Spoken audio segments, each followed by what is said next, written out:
Bom, agora nós vamos ter o prazer de ouvir o desembargador Joel Paciornik, da 4ª Região. Eu também conheço a longa data da Faculdade de Direito de Curitiba, onde nós lecionamos juntos há certo tempo atrás. E, certo, vai ser também uma passagem muito agradável hoje. Então, com a palavra, desembargador Joel. Muito obrigado. Cumprimento todos os integrantes da mesa, na pessoa do nosso querido ministro Félix Fischer. Quero estender também meus cumprimentos a todos os presentes, todos os alunos da CESUFOS e não sou aqui, ou não estou aqui na qualidade de expositor, mas apenas de debatedor, para colocar algumas questões surgidas a partir da brilhante exposição do professor Jair. Não sem antes também registrar a minha satisfação e a minha grande honra e a minha grande alegria de retornar uma vez mais a esta cidade, onde dei meus primeiros passos na Justiça Federal, isso no século passado. Há poucas pessoas aqui que testemunharam isso, mas é um grande prazer ver o que se sucedeu nesta cidade, principalmente em termos de cultura, em termos de expansão na vida social, na vida econômica, e principalmente ver que Foz hoje é um polo não só comercial, mas é um polo científico, é um polo que reúne mentes pensantes, faculdades, alunos que se esforçam, que vêm de diversas regiões, justamente para que possamos construir sempre uma sociedade melhor, uma sociedade mais justa. Quando o professor Jairo fala em crise, eu não tenho realmente nada a reparar, apenas a confirmar que nós vivemos diversas crises, uma das quais materializada no que ele tão bem definiu como crise de identidade no sistema de controle de constitucionalidade no Brasil. Nós aprendemos nos manuais, nas faculdades, que tradicionalmente nós temos o sistema concentrado e o sistema difuso, mas que nos últimos tempos, por uma crise de efetividade quantitativa, que é a expressão usada pelo professor Lênio Streck, da Universidade do Vale do Rio dos Sinos, professor bastante conceituado, que certamente é de todos conhecido. O professor Lênio faz diversas críticas a esses mecanismos que nós, operadores do direito, no âmbito do judiciário, estamos sendo obrigados a utilizar para dar soluções a isso que ele chama de crise de efetividade quantitativa. Por quê? Porque um dos exemplos que ele dá, e tece severas críticas a isso, é o Instituto da Súmula Vinculante, instituído a partir da emenda constitucional de número 45, e que está no artigo 102, parágrafo 103A, que tem a seguinte redação: o Supremo Tribunal Federal poderá, de ofício ou por provocação, mediante decisão de 2/3 de seus membros, após reiteradas decisões sobre matéria constitucional, aprovar súmula que, a partir de sua publicação na imprensa oficial, terá efeito vinculante em relação aos demais órgãos do Poder Judiciário e administração pública, direta e indireta, nas esferas federal, estadual e municipal, bem como proceder à sua revisão ou cancelamento na forma estabelecida em lei. Quando isto foi aprovado, muitas pessoas aplaudiram, muitas o criticaram. A verdade é que a crítica científica, em especial do professor Lênio, ele traça numa obra que foi coordenada pelo professor Jairo, inclusive, ele traça um pequeno histórico da súmula no Brasil.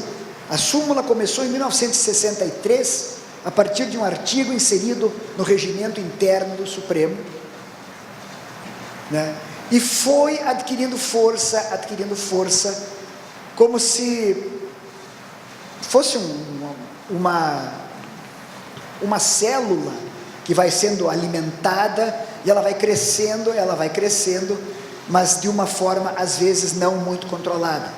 E daí surge a crítica do professor no modelo atual da súmula vinculante, em vários aspectos. Primeiro, que foi, se não me engano, um dos argumentos usado por parte da academia, inclusive da advocacia, de que a súmula engessaria, né? Já devem ter ouvido essa expressão, a súmula engessa o desenvolvimento do direito. Mas o outro problema, que é lembrado aqui pelo professor, não é tão somente sobre esse aspecto estrutural, mas é um problema precedente. É que, como também disse o professor Jairo, as nossas faculdades ainda estão naquele processo de transição do positivismo jurídico para o neoconstitucionalismo, onde justamente cabem com toda a perfeição as colocações do professor Jairo.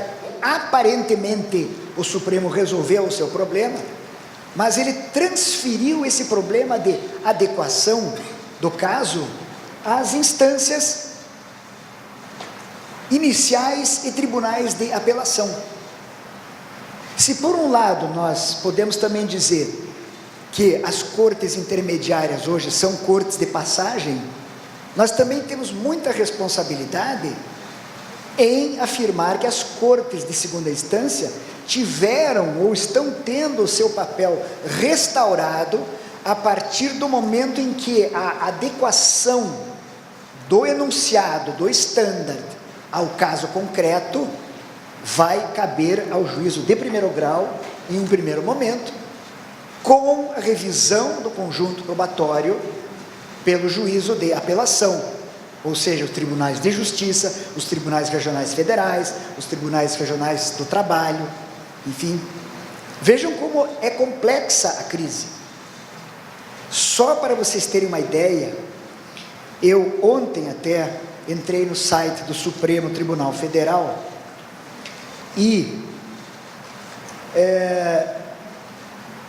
como eu tenho muitas dificuldades nessas questões de informática, até liguei para o meu gabinete para que me ajudasse. Eu já estava aqui ontem me preparando para esse desafio, que é realmente debater com pessoas da grandeza jurídica, do Jairo, do Paulo Afonso, do ministro Fischer e de todos, mas consegui, após algum esforço,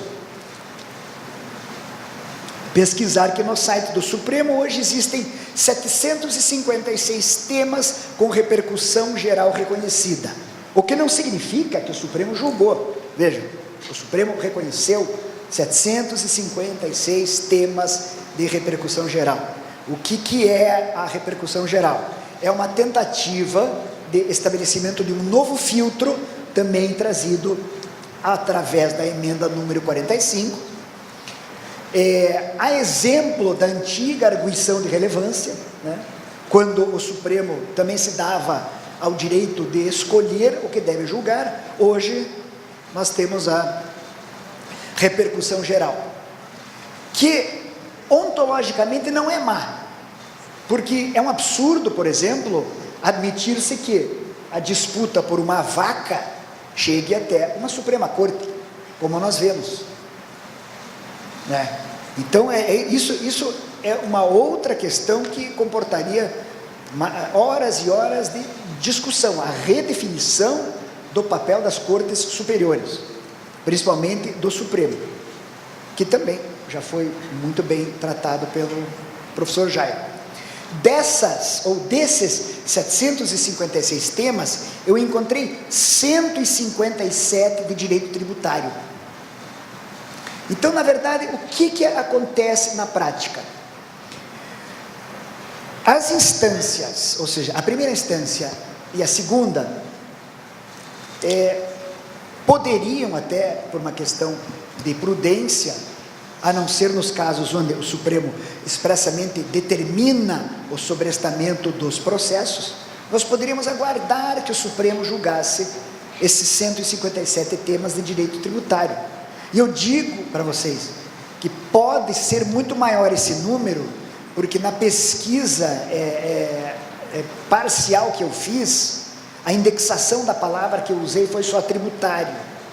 Eu não coloquei, por exemplo, contribuições sociais, que também são da competência tributária. Então nós podemos ter mais de uma centena de repercussões gerais no Supremo aguardando o julgamento. Então, veja, repercussão geral, súmula vinculante, estabelecimento de estándares, eles podem até ter na sua gênese as melhores ideias, os melhores intentos possíveis no sentido de vencer a crise quantitativa. Mas a crise quantitativa no Brasil, ela também é uma questão de cultura, porque nós somos o país da litigiosidade.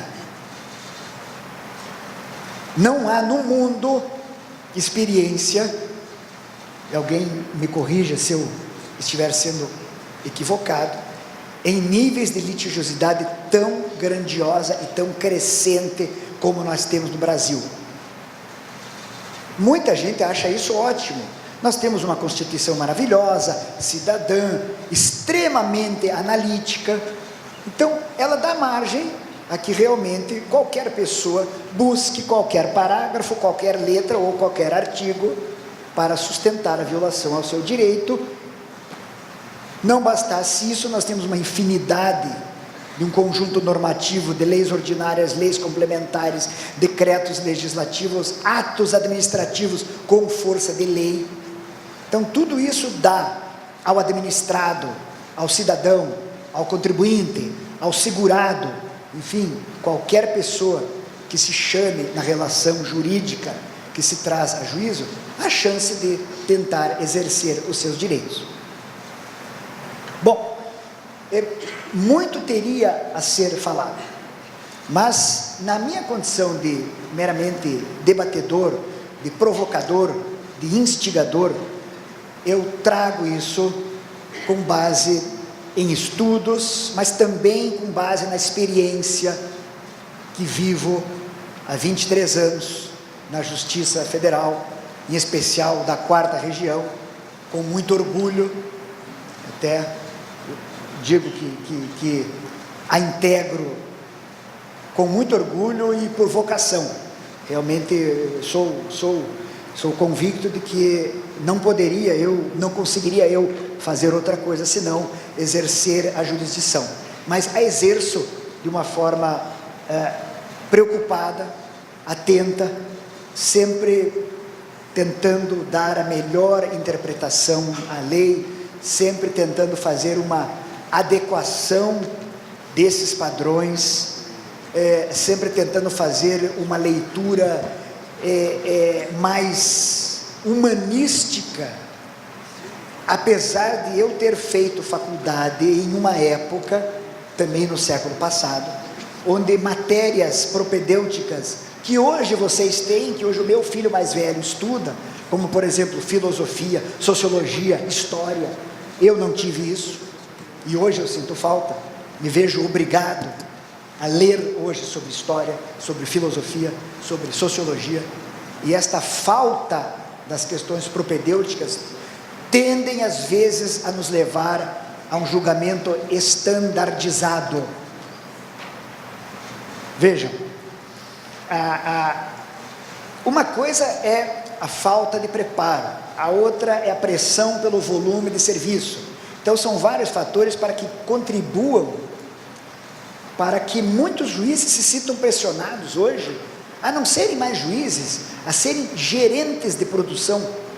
Nós tivemos um caso até, eu não vou comentar o nome, mas teve um corregedor nacional que esteve no nosso tribunal e disse essas palavras. O juiz hoje é um gestor, é um gerente de produção. Ele tem que produzir. O juiz não pode escrever mais do que 2 folhas, 3 folhas. O juiz tem que dar uma solução. A parte quer uma solução. Concordo com isso. A parte quer uma solução. Só que o processo de formação de uma solução hoje não pode ser tomado a partir de modelos pré-determinados e muitas vezes escolhidos de forma equivocada, porque quando se fala de um paradigma para se chegar numa súmula vinculante ou em um enunciado, tem que se ver a gênese deste paradigma. Quais foram os casos observados? Quais foram as circunstâncias de fato de direito envolvidas na questão? Vale dizer, uma súmula vinculante pode aparentemente, ou um caso pode aparentemente caber dentro de uma súmula vinculante, como outro caso aparentemente igual pode não ter nenhuma aplicação em termos de justiça, indo ainda mais além em termos de direitos fundamentais, nenhum cabimento àquele caso. Isso me lembra uma história que um amigo meu dizia, que pobre não tem tamanho de sapato, né? Pobre usa qualquer tamanho de sapato. Se ficar grande, ele põe um pouco de jornal. Se ficar pequeno, ele corta uma parte dos dedos. Então, se nós dermos à súmula vinculante a mesma interpretação que se dá ao usar um sapato inadequado, e as mulheres que eu digo, né, o quão é difícil usar sapatos inadequados e desconfortáveis, nós estaremos quantitativamente produzindo muito, os nossos órgãos de controle superior estarão satisfeitos, porque tal juiz proferiu 1000 sentenças por mês, mas vá olhar a qualidade da decisão, vá olhar se ele fez essa adequação do caso concreto ao enunciado da súmula, a ponto de dizer com todas as letras, a este caso não se aplica a súmula tal. Vejam, isso é para reflexão. Como disse o professor Jairo, vocês estão estudando, são as gerações do futuro, o futuro da advocacia, do judiciário, do Ministério Público, enfim, de todos os atores do direito estão nas mãos de vocês e de nós aqui, por mais alguns anos, certamente vocês, por muitos anos a mais do que nós. Para encerrar, eu vou tentar aqui trazer uma receita, que é do conceituado, conhecido, professor americano Ronald Dworkin, que no seu livro Laws Empire, ou seja, Império da Lei, ele esclarece que a maneira de nós conseguirmos contemporizar, de nós conseguirmos fazer um juízo de adequação do enunciado sumular, ou do standard, análise do caso concreto, se dá mediante a seguinte forma. Diz Dworkin que, quando mais de uma solução se apresenta a partir da conduta interpretativa, o juiz deverá optar pela interpretação que, do ponto de vista da moral política, melhor reflita a estrutura das instituições e decisões da comunidade, ou seja, a que melhor representa o direito histórico e o direito vigente, sendo que esta seria, assim, a resposta correta para o caso concreto. Pensem nisso que eu falei. Muito obrigado.